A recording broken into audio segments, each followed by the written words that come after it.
Prosecutors, politics, and personal ambition. That's the focus of tonight's angle. As a former criminal defense attorney, I saw my share of individuals and companies caught in the crosshairs of government investigators who desperately wanted a trophy on the wall. We know the scenes. You know, a CEO arrested and cuffed at his or her office for all the employees to see for maximum humiliation. A prosecutor holding a press conference claiming the evidence will show that some high-profile person is guilty of myriad crimes, meaning jail for the rest of his adult life. It's all high drama. It's all like an episode of Law and Order. Now, of course, we need prosecutors to help lock up the bad guys, whether they're white-collar criminals or violent offenders. And when they're operating professionally, I'm talking about prosecutors, and in good faith, they should be recognized for the public service that they provide. But long before today's IG report was released, come on, most of us knew that the FBI's handling of the Clinton email and Russian probes are textbook examples of how cases should not be handled. Of course, the usual suspects spent most of the day downplaying the findings of the IG. Because the IG found no political bias. Oh, it's just run-of-the-mill insubordination here. We just got the same kind of hammer you used to nail in a painting on the wall. The Hillary case was properly decided on the law. And that's the headline number one. Number two, no indication or evidence that political biases. It's deeply disturbing that the Republicans remain obsessed with undermining our intelligence and law enforcement agencies. Okay, nice try, Nancy. But the IG's findings show the opposite. As we discussed earlier, the evidence shows that FBI Director Jim Comey operated according to his own set of rules in the Clinton email investigation.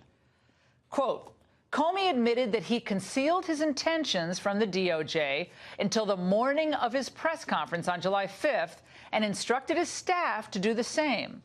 We found that it was extraordinary and insubordinate for Comey to do so. We acknowledge that Comey faced difficult choices in late October 2016. However, we found it extraordinary that Comey assessed that it was best that the FBI director not speak directly with the Attorney General and the Deputy Attorney General.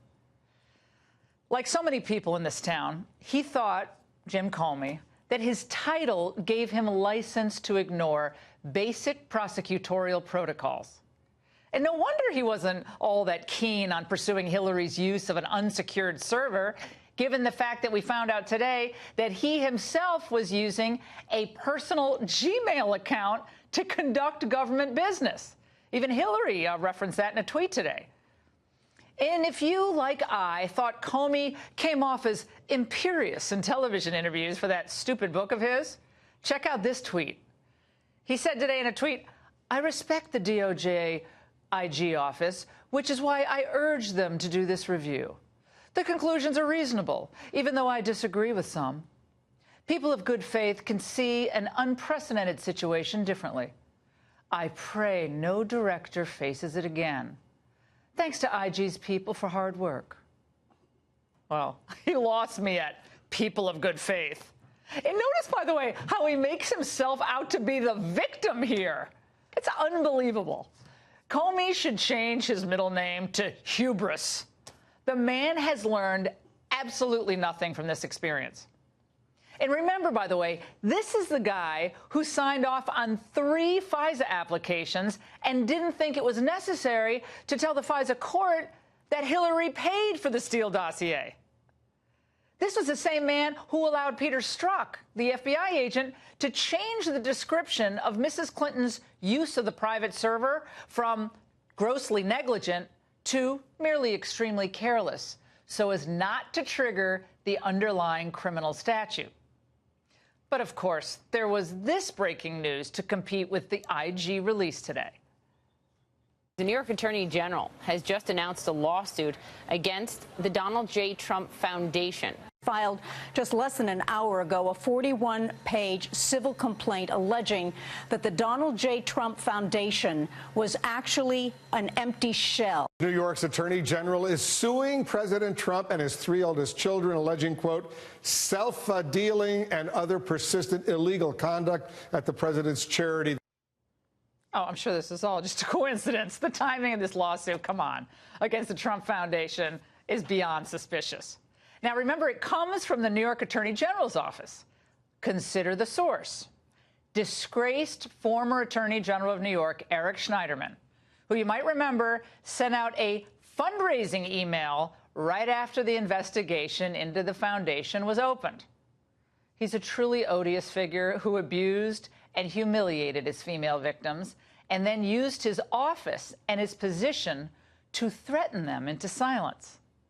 Mark my words, we haven't heard the last of what he did to his victims.